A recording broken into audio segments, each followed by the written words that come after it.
munakuja munadanganywa ati bodaboda serikali haitaki. Sisi hatuna shida na mfanyabiashara wa haki. Tunaelewana? Na hivi karibuni tutakuwa na mkutano na nyinyi vijana wa bodaboda. Tunaelewana?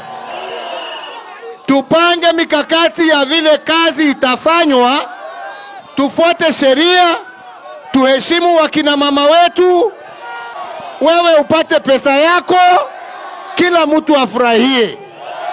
Lakini jameni, there must be order. Jameni, there must be order. Hakuna nchi ambaye haina order. Kwa hivyo wale ambao wanataka kutumia mambo haya for cheap politics, tafadhali njooni tufanye kazi ambayo itasaidia hawa vijana.